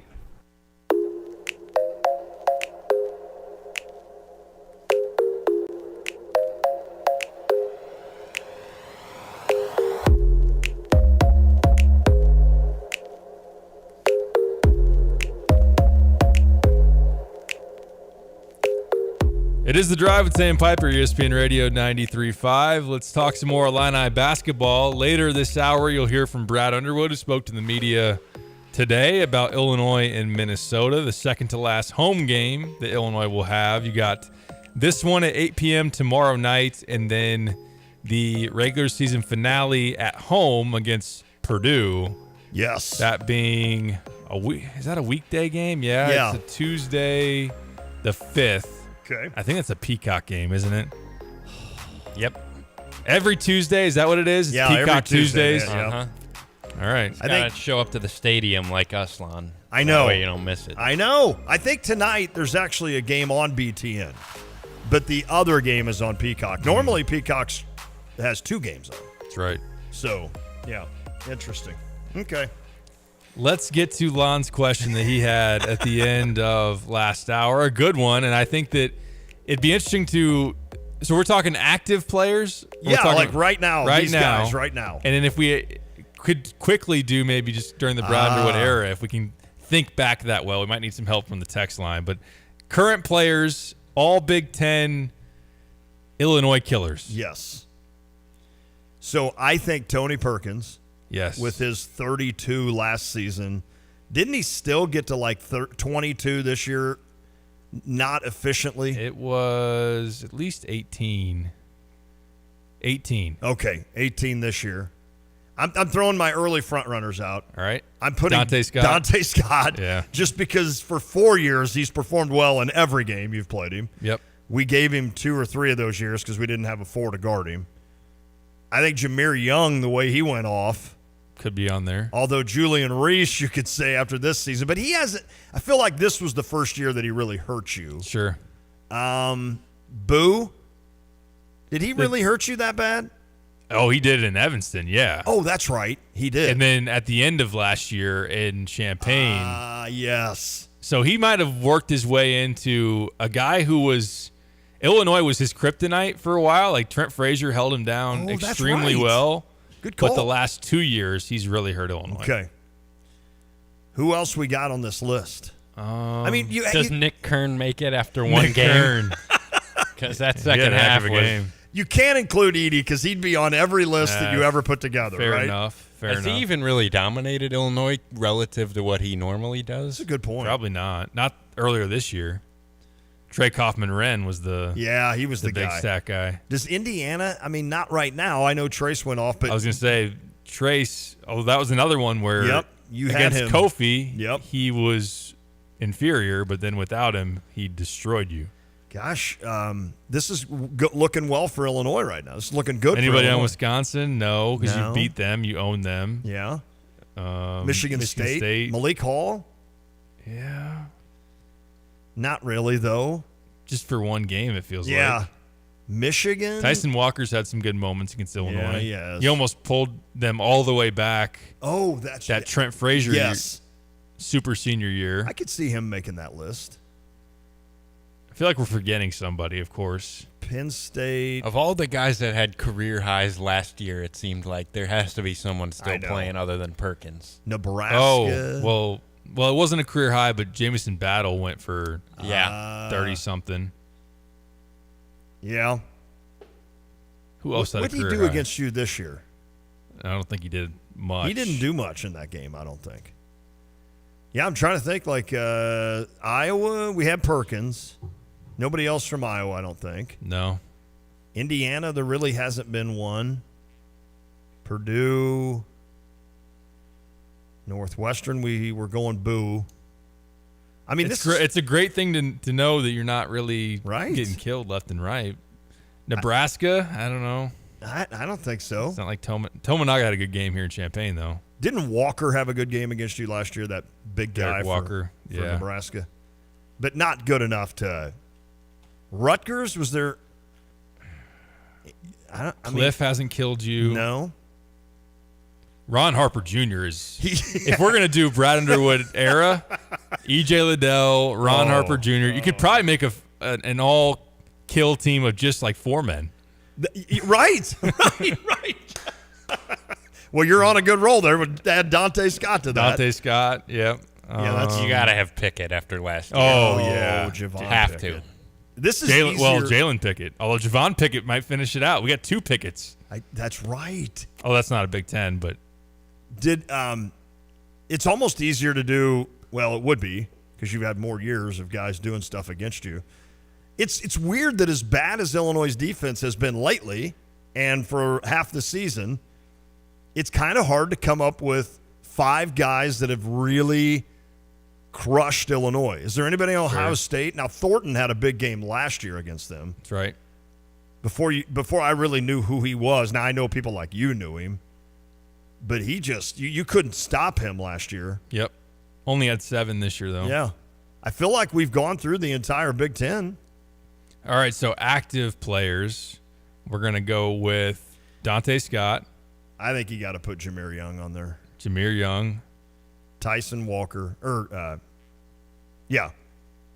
Tyson over Boo or Boo Booey? I think both of those are on. Oh, I think you got to leave Boo off since Illinois All still right. for his Okay. career. All right. For his All right. career. Oh, so Perkins is on there? Are we going with Perkins? Yeah. Yeah. Okay, so Jameer Young, Tony Perkins, Scott. Dante Scott. Yeah, it's tough. It is. David says on the U of I Atlantic League text line, Gillis from Purdue. Yeah. He probably hit a big He's played shot or well two against against you. them, but what do you have? He had 8 against them earlier this year. The previous season, what did he have? Did he go off for like 16? 7. against you? Oh, Yeah. well. Yeah. Brandon Newman stayed at Purdue. Yeah. He could make the list. Brandon Newman was there. Good call, Kyle. Gosh, I don't. This isn't a super authoritative. Here are 5 guys to destroy the Illini. Right. I mean, well, and I guess again, Boo does have to make it if we can't guess think I'm of gonna any put others. Boo. I think it's kind of a credit to. Maybe we just throw Wahab on there to make fun of me. Maybe that's what we do. I think that's kind of a credit to Illinois of course. this season. Well, I mean, they've been. Yeah, I mean, but the defense on the whole is still. Yeah, that's the problem. Like Hogard had a really good game against you. He has had some good games against you, hadn't he? I'd have to look big picture beyond this year. Didn't he go for 20 in one of the games this season? 23, which is a season high against Illinois in East Lansing. They had 16 against them in Champaign. And I think last year he had a big game against you. Had 20 against Illinois and Champaign last year. So, yeah, Hogard he's probably on should that be on list. there. He's on that list. Just for nothing else, for the sour faces he makes. He and Coleman. could be teammates on a sour-faced team where neither one have committed a foul in college basketball history. Here we go. Let's make the all sour face all Big Ten, coached by Tom Izzo, of course. Oh, yes, good call. AJ Hoggard, Coleman Hawkins. Too bad Brad Davison's not still in the league. Yeah, that would just be kind of punchable face. Who would be? Yeah, this is hard to. It's hard to. There's so many teams now, and then it's just going to get worse. It's going to get worse. It's hard, yeah. How are they doing it next year? You're not going to play a team like 6 teams twice. Is that right? Sounds right, yeah. So you could have theoretically a year where the worst 6 teams in the league you only play one time. Or Wisconsin could play the worst 16 twice. That's automatic. And that's why I said I brought it up. Not that we'll get to the point where we'll do this, but would we possibly say, hey, the Big Ten tournament is the true champion versus the unbalanced schedule winner, or just like a 4-team tie on the that's fair. For first? I don't know. I think I loosely looked at this today. If Illinois is the 2 right now in the Big Ten tournament, which they are, your 7 and 10, I believe, right now would be Minnesota and Maryland. I don't want another matchup with Maryland. I just don't. Yeah, I probably wouldn't want that either. Are you worried about Minnesota tomorrow night? I'm not saying anything terribly, because I wasn't worried about Penn State and Wahab, and he had a great game, and Penn State came back and beat you. I will bring this up. I was looking at Bart Torvik today. I like running different metrics to see, like, since February 1st, who are the best teams in college basketball, the best in the Big Ten. I did that for the Big Ten during the month of February. So according to their metrics during this month, the best teams in the Big Ten, it was crazy who they listed at number 1. You guys want to, just for fun, guess? The best team in the Big Ten? Since February 1st, just based on efficiency, their overall metrics, what the numbers say the best team in the Big Ten has been this month. I know your gut would say Purdue, but Rutgers with Williams. No. Michigan, not Michigan State. They had a bad loss. The team that's unbeatable at home. Nebraska. Since the start of February, Nebraska has the number 1 defense in the country, according to Bart Torvik. And they are ranked as the 10th best team during this month. The number 1 team in the Big Ten. Right behind them, Purdue, 11th best team in the country during the month of February. Then Illinois, then Northwestern, then Minnesota. Okay. So Minnesota's been a top 5 team in the Big Ten over this stretch. They haven't been very good on the road. Like, you look at their home road stuff, like, they have beaten people at the barn this year. But as for on the road, I think they've only gone to Penn State and got a win. Of course, Illinois didn't, but right. They went to Michigan and got a win. Other than that, I think those are their only Big Ten road wins. Dare I say I'm proud of Minnesota? Because normally Minnesota's the team that halfway through the season, it's like, oh, that's you. That's Minnesota. Yeah. Give me 5, Gophers. You're on your way down. This year they usually start like they do 11-2. Yep. They play a soft non-con, and then it's like, big all right. time. So they've kind of Ben's done a great job with that team, and they've done a good. I mean, look, getting Dawson Garcia back. I hope that shows kids in Minnesota, that you can go make a difference with the Gophers, right? Because at first he went to, where was he at first? And then he went to Carolina. He went to Marquette. Yes. And then Carolina, Yep. almost to Illinois, and then back to Minneapolis. Did he have an issue with one of his parents or something? Was there an issue that When he left North Carolina, I know that he said that there was like a family illness or something like that. Yep. But now he's made a big difference there for them. And, I mean, I think Illinois will beat Minnesota tomorrow night. But, look, it wouldn't bother me if Minnesota snuck into the NCAA tournament. I thought you were going to say snuck into Champaign and got a win. No. Those things might go hand in hand, though. Yeah. They might have to do that to make the tournament. I'm glad you said that, not me, Kyle. Oh, this would be a huge win for I'm not scared of Minnesota, but I'm also not. They're not a pushover team like they have been for a number of years before this. And Garcia, we know that is very capable as a scorer, although I think he's a pretty good matchup for Coleman. He's not a bully you on the block type of big man. Right. And neither was Owen Freeman, so I thought that was a better situation than like a Julian Reese or some of these other guys in the league that have been able to throw it on the block and move Coleman around and get to where they want to go. You do always wonder about the lingering revenge game for an in-state guy. Like Cam Christie comes in and hits 6 threes. Right. A guy that Illinois offered but then didn't really go after that hard. He's had a good season. Is he the freshman of the year? It's probably Freeman, but it's close, I think. That's true. The numbers I'm on sorry. paper are pretty – No, I think it could go either way. I think Freeman's averaging like 11 and 6, and Christie's like 10.5 points, shooting 41% from 3 on the year. Wow. It's like he's a pretty much a knockdown shooter from the outside. Was he Illinois' to lose?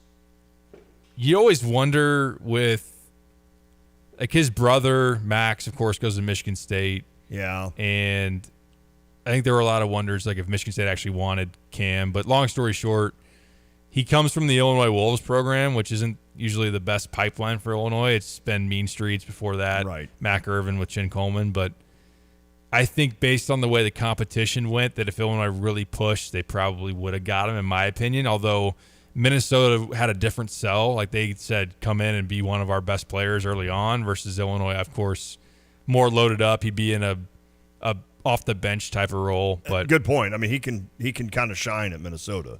But as crazy as it seems, like Dre Gibbs Lawhorn was a much more of a splash ad for Illinois. But Cam Christie, to this point, Cam's gotten a lot more opportunities. Not really fair to say, if Dre Gibbs Lawhorn was at Minnesota, maybe he's playing a whole lot more. Right. But as of right now, looks like the much better ad, just again, as of right now. How dare you say that the Wolves aren't number one when they gave you Abrams and Egwu? I know. I mean, how can you look just forget that so quick, Derek? I'm forgetting it. I'm totally being it's sarcastic. It's interesting. That's another thing. Like if Jaden Schutt went into the portal, Illinois Wolves guy, I wonder. I just don't know if there's a great relationship there between Illinois and the Wolves. To be very frank with you. Why am I having a senior moment here? Jaden Schutt. Oh, Schutt. Yeah. Yeah, your guy. My guy. Yeah. That's kind of quieted down on that. Okay. A little bit. All right. I was thinking about portal season today. Oh, boy. And just how it'll be fun. How many will Illinois have to get? How many do you lose? Hawkins? Shannon. Damask. Guerrier. Harmon. Jiminy. You have someone's going to transfer. You already have a spot open, that, right? There's an open scholarship right now. Yeah. Like Hansberry's not going anywhere. I don't know about You Dane. hope not, no. I don't think Moretti's going anywhere. I don't know about Dre. Right. Luke will be back. Luke will be back. Sincere. Ty will be back. Ty will be back. I don't know about Sincere is a question. So you're 4-3 on back and gone. Or I will say not gone, but early on when Sincere first pulled the move to redshirt, there were a lot of like, oh boy, is he preserving that year to go somewhere else? And there's still kind of we'll see who Illinois adds, because Sincere probably in his mind is thinking that I've worked on my game for a year. Illinois is going to lose a lot of pieces. I should be a prominent player on the next year's team. But if Illinois, quote unquote, recruits over him or brings in a lot of competing pieces, then maybe he darts the portal as well. Would you not, if you were a young player on Illinois, be worried that Brad, because of the way he has recruited the portal, will recruit over you? I think you got to expect that, yeah. I'm not saying you wouldn't be that way at But it happens at a lot of right. I'm not saying programs. this is a only Illinois exclusive issue. Right. But Brad has done really well on that portal. Of course. And so when you look at that, I'd be. By the way, he loves Amani Hansberry. He does. He absolutely loves that dude. That would worry me if I were Dane. Yeah.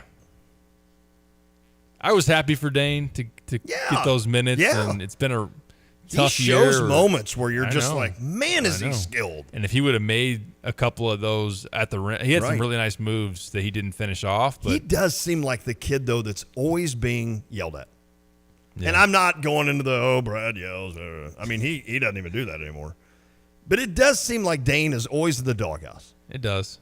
And I mentioned that Saturday when they took a shot of Brad just chewing him, and I'm like, man, it seems like – I know. mean, Luke said that before he even gets in a game, Brad's yelling at him and Dane. It's like it is funny how Brad will get mad about something on the court and then yell at the guys on the bench. Right. There are times where that happens. But to Brad's side on that one, if you're talking about the moment I'm thinking of on Saturday, it was Owen Freeman was not getting blocked out by Dane, and there's like a 60-pound difference there. There was a reason. Dane should have been backing him into the stanchion. Exactly. No, that's exactly right. Listen, there's normally a reason why Brad is doing that. There's no doubt. How much was he pacing and visiting with those starters when he made the hockey change over the board? A lot. Well, as they were coming off the court, it was grab a beep rebound. Multiple times, and then I think he was a little upset that there wasn't more of an enthusiastic cheer after one of the scores by the bench group. So then he was like getting on them for that. So he was, and that was a great move by him. Ultimately, it was. He finally needed to. He's trying to search for the wake up call. He sent a message, and he did, and it worked. Wasn't Illinois down 2 and then still down 2 when that all? So in other words, it's not like Illinois was up 12 after that next group came in and left. It wasn't the storybook. He puts in the bench and they go on a 20-0 run, and the rest is history. Kids, sit down. I want to tell you a story about 2024, but yet it still got the message, and it did boost Moretti. I mean, it put him back in the front mind of all Illinois fans that are like, man. I mean, we long. You're constantly longing for something. If you're a baseball team, if you're the Cubs, you're longing for a guy that's going to come in and provide upside power, right? If you're the Cardinals, you're longing for that ace again. And so it doesn't matter the team. It doesn't matter the sport. Your team is always missing one ingredient that you're like, and sometimes that ingredient lasts for a while. Like when Illinois couldn't get a 4-man, and we were just like, why can't we get a 4-man?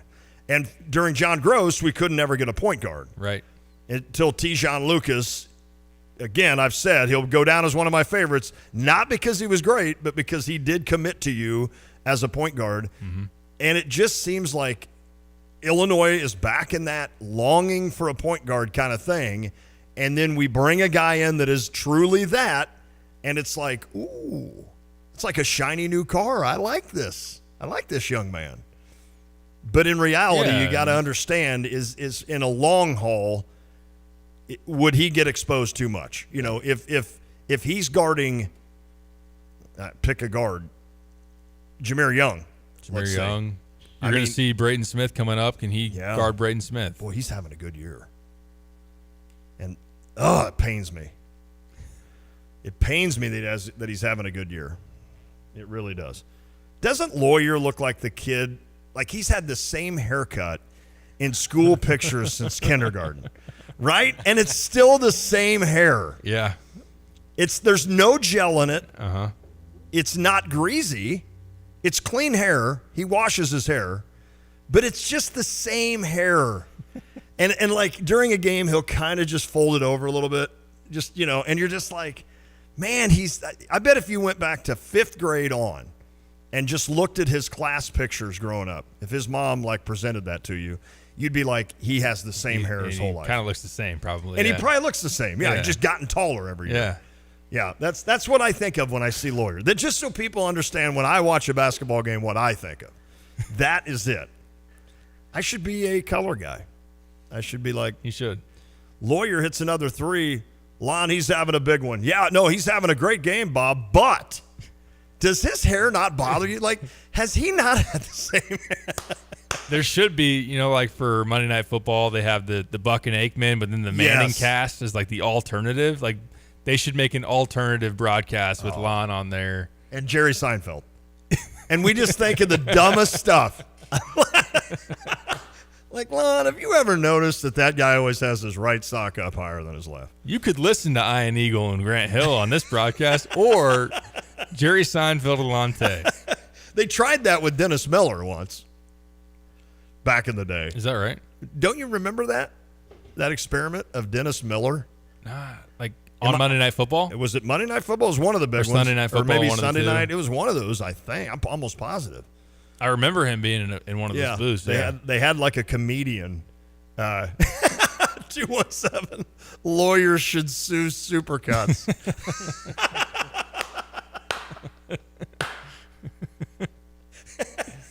He's the guy that gets the coupon when it comes out, and he's like, "Ooh, I've got the next 3 days to get a haircut because I don't want to." Then we can get you like we should get you like a John Madden bus. And remember, like the player of the game, they'd put their face on it. I like But that. now we just put the face of a guy who gets dogged the most by Lon. So we got Kenny Albert on there. And now we got Lawyer and his super cut hair. And we'll just see where it goes from there. I like this idea. Scott, I can tell you right now, Lauren Tate, after about 20 minutes, would not like me. And I love Lauren. And from all accounts, I think Lauren likes me. But I just don't think he would appreciate my sense of humor over the long haul. If I threw a shot in on occasion, he'd probably kind of laugh and snicker. But after a while, he'd be like, "Enough, young man. Enough." I will tell you, I think that Lauren's got some honoriness to him. I'll tell you that. Oh, yes. But I think that, there are some stylistic differences in terms of. He's old school. Yeah. And it's funny that I say that. Like, not that I'm not old school, I guess, but I'm just weird. I mean, that's just simple. It's just as simple. I'm just weird. It was funny. I talked to Wagner. Oh, yeah. And he's like, I heard Lon when he did the line through the middle of the paper. He sent me a text. Yeah. And he's like, And he goes, "Hey, just so you know, I was listening that day." And it's exactly, he does it exactly like I did. Exactly. Yep. To the point. Except he still writes cursive. Really? It looked like it. Huh. Oh, he sent you a picture. Well, he sent me a picture of his notebook, and it looked like Iowa was in cursive. Which I'm not against anybody that writes. I don't think I've written in cursive other than signing my name. I have not written in cursive since middle school. Does the majority of the world write print now? I would think. Do we even teach cursive anymore? Do we even write anymore? That's a great point. Kyle, were you taught cursive? I was, yeah. Okay. And you're 19, so we're still doing it, I guess. We're still teaching that. I've always printed, basically, since I got into television. So I can't write cursive now. If you asked me to sign your name right now, Derek, I would have no idea how to do it. Yeah, see, I can sign my own name, but writing other cursive, I'd have no chance. Not doing well. Ooh, please don't associate me with Bill Walton. Oh, man. Quite the quandary. Is he coming over to the Big Ten? Like, is he going to be part of the Big Ten broadcast? Of course he probably will be. Yeah, when Illinois plays Oregon at 9 p.m., Bill Walton on the call. Oh, boy. Oh, well, I'll embrace it. Is he just going to carry the Conference of Champions over to the Big Ten? Or is that going to die? Like, is the Pac-12 Conference of Champions done? Or is it now going to be the Big Ten? Isn't it just Oregon State and Washington State? They're going to the West Coast. Oh, they are. So. They are. Okay. So officially everybody is accounted for, in other words. Makes sense. If you want, we could take a break before this train goes by and get you out of here. Yeah, exactly. That's the horn saying, Lon, you got to go. All right. Enjoy your sectional game tonight, Sectional game, yeah. Good luck to St. Thomas More. Thank you. We talked a little smack to Salt Fork on Friday. But I appreciate you doing that. We may have lost some listeners or gained them. I don't know. I don't know if people liked it or not. That's a good Salt Fork team, and we played well to beat them. So it'll be a tough one. This Lexington team we're playing, I don't know a lot about them. I think they're not as big. They're quick, and they can shoot. So we've got our hands full. We've got our hands full tonight, but it'd be fun. It'd be fun to get another win and keep it going. I know Andrew a little bit is just like kind of bummed because baseball started yesterday, and he's still shooting the round ball. So he's like, they did. Mom, out of nowhere, just Mom thinking we're in a commercial. Did the Cardinals play today? Yes, Mom. The Cardinals played and tied at 3. She's over here laughing. Like, literally, Mom just comes in and is like, hey, guys, since you're not doing a show or anything. It's laid back. It's super laid back in here. Anything else you need, Mom? They tied at 3. It was on our air today, Mom. Thanks for listening. Actually allowed a tie. Yeah. That was so funny. All right. Brad Underwood, before we get out of here, maybe Imani Hansberry. If not, we'll play him tomorrow. Sweet. But we'll let Lon get on the road. Good luck to STM. Good luck to Andrew. And thank you, buddy. Talk to you later. I appreciate it. All right, we'll be back. Go. This is The Drive. From computer systems to brakes and tires too, at PDR, fixing cars is what they do. Remember, when you turn the key and the car won't run, call 367-9481 or use their dedicated text-only line at 383-0619. Additional information including repair quotes and online scheduling requests available from the website at pdrauto.com. Remember, they are what's best for your truck or car. They are PDR. First Federal Savings Bank of Champaign-Urbana invested in our community since 1908. Before you buy your home in 2024, we invite you to speak with one of our experienced lenders, Jack, Jim, Kim, or Lane. Experience the convenience of working with a local lender with local service, decisions, and loan underwriting in our comfortable offices. Visit us to experience the exceptional friendly service from our knowledgeable staff. Hey, if you're not already banking with us, give us a try. We think you'll love it here. We do. 356bank.com, First Federal. Member FDIC, Equal Housing Lender, NMLS 435120. Welcome to Dick Van Dyke Appliance World. Hi, I'm looking for a refrigerator. When you buy from us, you get the whole store. Oh, yeah, well, I just need a refrigerator. Don't need the whole store. But you get it, the whole store. My kitchen is only about this big. You get me. Hello. All those delivery, installation, and service technicians in back. Wow, all those people? The Dick Van Dyke 5-10-year protection plan, which means in the unlikely event something goes wrong in the first 5 years, your repair cost is nothing. Nothing? 10 years parts coverage on the major components. Looks like I'm getting more than a refrigerator today.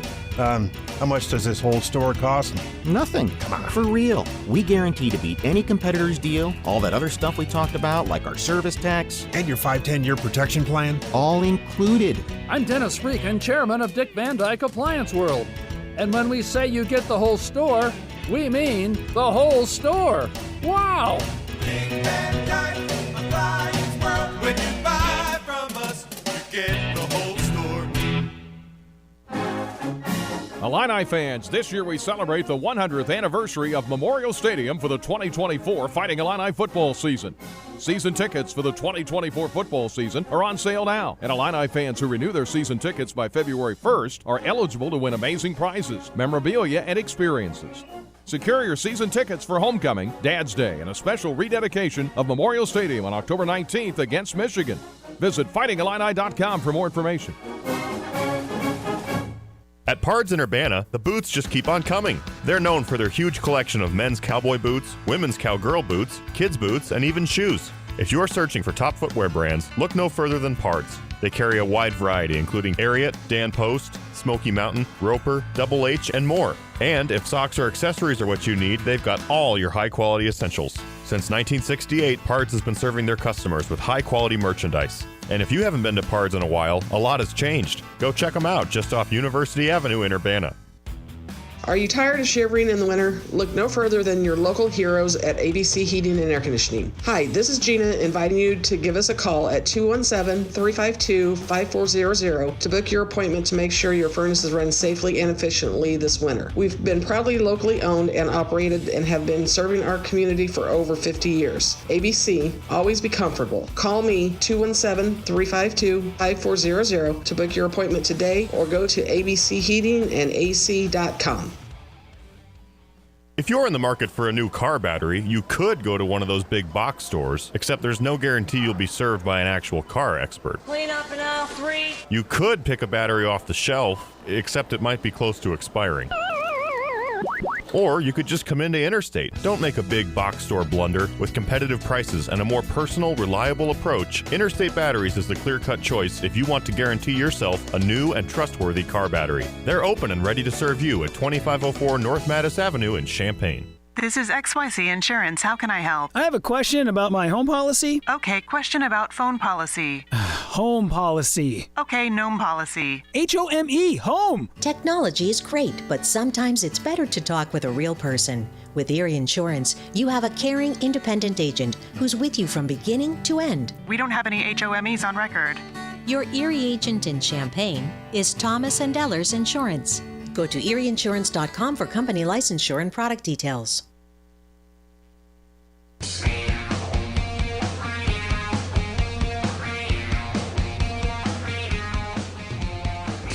Hey, let me tell you about Busey and a message to your loved ones as you celebrate the special person in your life. Give them the love letter that lives on, an estate plan. According to a survey by Caring.com, more than half of Americans, actually 60%, do not have an up-to-date estate plan. Complete a message to my loved ones, no matter your stage in life, from Busey Wealth Management. The packet will outline your life, your legacy, your wishes through fill-in-the-blank questions. It might not seem relevant right now, but having an estate plan is a key part of your financial wellness. For more advice on estate planning and other financial tips and topics, connect with Busey on Facebook, Twitter, and LinkedIn. Busey Wealth Management is here to guide you through the estate planning process.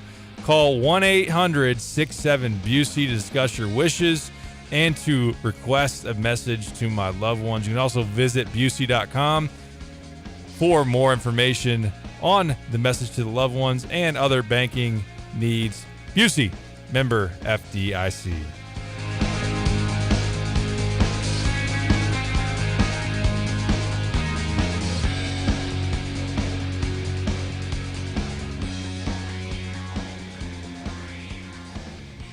Obviously, coming off a win that was nice to get compared to coming off the Penn State loss, and Iowa was always very scary to play. They're so talented offensively, but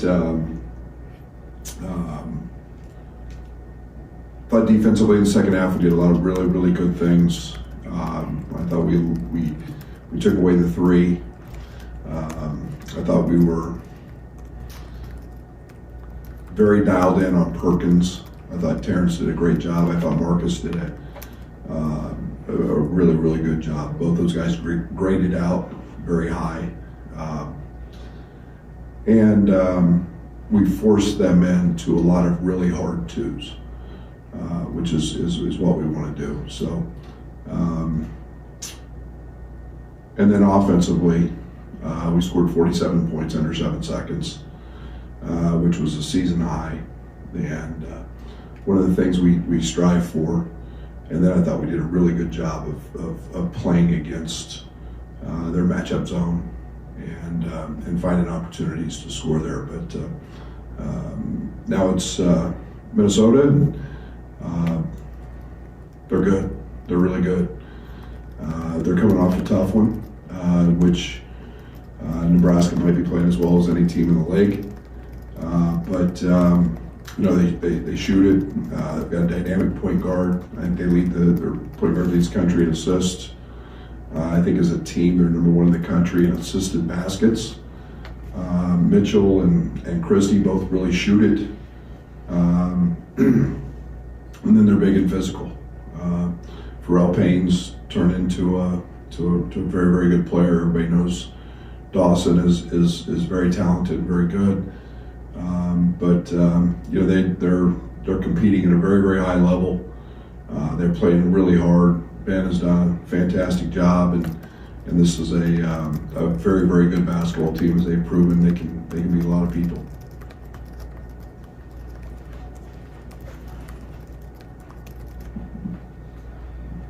I guess, Brad, we have the other night where Marcus and Terrence aren't quite where we've seen them always offensively, and then to get a win and then have guys like Coleman and stuff, like how much confidence does that give you that some of your two possible non-league guys are able to still step into that? Yeah, it's comforting. It's really nice. I think that It's hard to be good every single night, and yet you got to figure out how to win when you're not. And not only I'm not saying they were bad, they were really good defensively. They just didn't have big scoring nights, and it's a tribute to Iowa. They did a nice job, but again, it was the matchup zone and the press and the just kind of called for it. Coleman was spectacular, and then I thought we had other guys, just really beyond Coleman, just kind of fill in and be great and do take advantage of the opportunities and the things that presented. So pretty nice to know that, and gives me a lot of confidence as a coach. Coach, do you feel like you took a positive step defensively against Iowa? Something to build on down the stretch? Yeah, and I think everybody's we have to be better defensively in terms of the little things. I think that this league has really, really good offensive teams. I think this team has, Iowa's a top 10 team offensively, and they make hard shots. I felt in the first half that we guarded the snot out of them, but we gave them the shots, and we forced them into the shots we wanted them to, which was hard twos. And I think they shot 60% in the first half on out of the paint twos. It was actually the fewest layups or fewest paint points we'd given up in league play, which was 6 in the first half. And over the course of time, you got to play 40 minutes. And I thought we did a great job. They shot 35%, 16 from the three, and I thought our defense was really good. We still made some mistakes. Certain guys made scouting report mistakes. We didn't switch as much in this game. I think that helped in terms of playing Iowa. But I thought we were much better and not in rotation near as much. Obviously, you weren't too happy with Coleman after the Penn State loss. He has a career night against Iowa. What did you notice change maybe in his approach or even his demeanor going into the game and on the court against Iowa? There was a lot. I thought he was very mature. I thought he was very focused. I thought he was, I thought he played really hard. I thought it was, I told him yesterday, I said it's, challenging shots at the rim, diving on the floor for loose balls. Those are all things leaders do. And, and it wasn't the drama, that we sometimes see with him. It was just being a great teammate, being very focused on the win and what it took for him to be a leader and act like a leader and look like a leader, and he did those things. So I'm really pleased with it. You mentioned Saturday about Amani, that he might have been a guy that was playing 20 minutes a game, if not for the injury. Just how did you maybe see him handle having to deal with that? Maybe that opportunity was taken away because he missed so many games. Yeah, it's really frustrating when you've got something that you can't control. The back spasms and the strain, and he would feel good, and all of a sudden he'd stretch and that thing would just lock up again, and those are things that you can't control. So he was frustrated. I think he knows he was on the cusp of being a big part of what we were doing. I think he feels that again. I think our training staff and doctors did a great job of helping him get back where he's good. A big part of his game is the physicality, the toughness. He's just nasty. I mean, he's just a physically hard-playing guy, and to have the confidence in that back and was an important piece. And I think he's handled it just fine. I think he's ready to relish the opportunity he has, no matter what that opportunity is. And he's a great teammate. He's a mature young guy, and whether it's 20 minutes a game or whether it's 8, I know we're going to get a physical, very hard-playing guy. Luke talked to us a couple weeks ago about how every year a freshman has a game, and they've got to kind of stay ready for that. Maybe it's not apples to apples this year because of the injuries, but how do you guys as a staff make sure that message is continuously relayed when the minutes are maybe sporadic at times? Yeah, it's one of the great challenges of coaching. to be honest, and being a leader is to keep the group connected, to keep them not getting frustrated. That gets hard because of all the outside noise that these kids hear, all the challenges that are out there. But it's always about understanding the process, and that process, it's not a race to get to something. It's making sure when you get there, that you're ready to perform and stay there. And we talk about that stuff, and whether it was Nico, or whether it was some guys. Let's look at Coleman. Coleman wasn't ready as a freshman. Now as a senior, he's an all-league type guy, and he's a guy that can put his name in the draft. It's not winning that race. It's just being ready to develop and work, and you have to do the right things for that to happen. And in Nico's case, he's multiple workouts a day with Fletch. He's getting his shots. He's doing his stuff. He's heading our scout team. You know what? He doesn't get the reps a lot of days in practice with the first group, or that he got the other day. And yet he still knows exactly what we're doing. He's ready to go. That's film. That's it's a tribute to him. So, if they were all like that, it'd be easy. But great teammate. It speaks volumes to him as a teammate being prepared. What had Amani maybe on the cusp before that injury? What did you see from him? He does everything right. He's a great listener. He's not a good listener. He's a great listener, and he does everything that we ask him to do, and then he does that with kind of a nastiness, and I say that in a really good way. There's a physicality about him. There's a toughness about him. He plays with great edge, and he's super competitive. And we needed that. We still need that. But he doesn't ever play out of himself, out of what he's capable of. He's always very the games for a freshman. He plays the game pretty slow mentally, and that's a good thing. But high IQ, and he does what he's supposed to do, and he does it at a kind of a really competitive, highly charged level.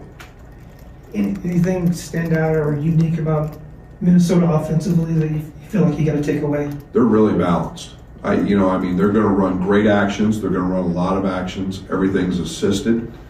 I think 70% of their baskets are assisted.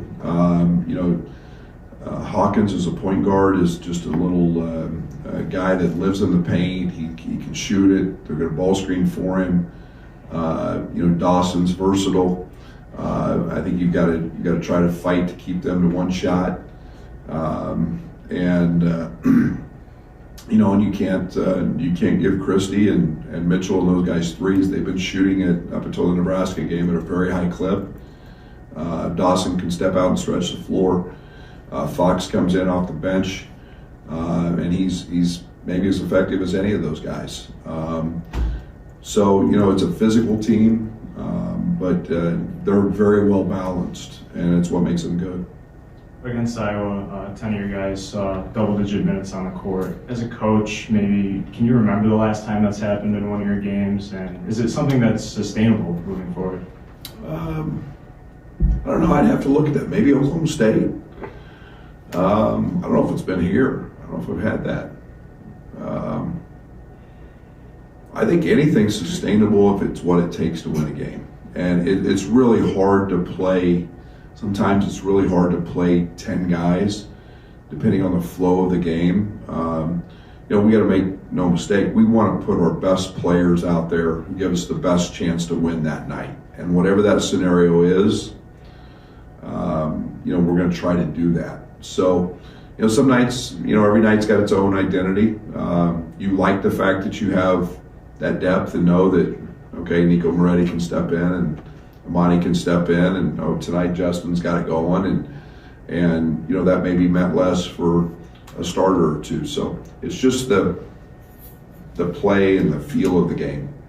It's just kind of along those lines. Draven was a guy who had been in a little bit. We didn't see him against Iowa. Was he dealing with anything physically, or what was No, like that? it was just, I kind of made the line substitution, and it was, we needed a point guard, and Justin and Luke, and it was just kind of the way that was. There was nothing to that. Draven's been fine. He played great at Penn State, and again, once we kind of got comfortable there in the second half of the group, it was, we didn't change it very much. Get the roof your home deserves by Roof Doctors, your residential roofing specialist that has always offered the best warranties in the industry, like our non-prorated 50-year warranty. Our customers love that we are family-owned and locally operated. We make our customer needs our top priority. With over 30 years experience and the best customer service, give Roof Doctors a call today for your free estimate at 328-7529. In your community and for your community, Roof Doctors. When it comes to finding a reliable vehicle, look no further than Sarah Champagne, your trusted automotive destination. They carry a lineup of top brands including Honda, BMW, Subaru, GMC, and Buick. And they're not just about cars, they're about people. Their team is dedicated to providing you with trustworthy service and dependable vehicles that fit your lifestyle. Experience the difference at Sarah Champagne. Visit Sarah, S-E-R-R-A, champagne.com. Hi, this is Chris Jackson with Kramer Siding and Window. And whatever your project, you can count on Kramer Siding to offer you the best products backed by the best warranties in the business and a lifetime of great customer service. And right now, you can save 10% on roofing, sunrooms, and decks, get 15% off gutter helmet, and you can save 25% on preservation siding, windows, and doors. So call today or visit us at kramersiding.com and let's get started on your project. Here's your OSF Healthcare Medical Minute. Hi, I'm Dr. Ahmad from OSF Pain and Spine Center in Urbana, and I wanted to emphasize the importance of how common back pain and neck pain is and some of the things that can cause that. Back pain is as common as the common flu, and everybody in their life gets some back pain. The most common reason is posture problems or some injuries. And therefore, if initial posture adjustments, some exercises, or anti-inflammatory medicines don't help, it is important to get a hold of a physical medicine rehabilitation doctor to get examined and see if there are any red flags about any nerve injury, or get bones looked at by an x-ray. For more information, visit osfhealthcare.org.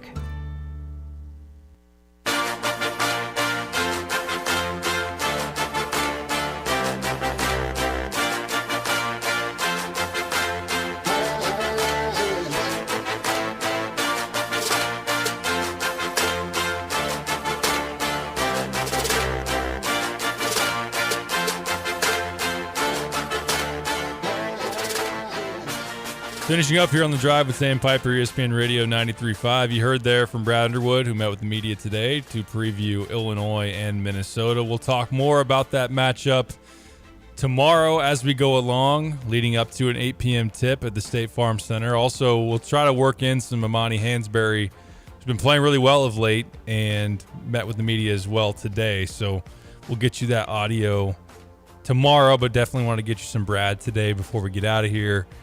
On the note of tonight on the hardwood in the Big Ten, you've got 6 p.m. on Peacock, Wisconsin visiting Indiana.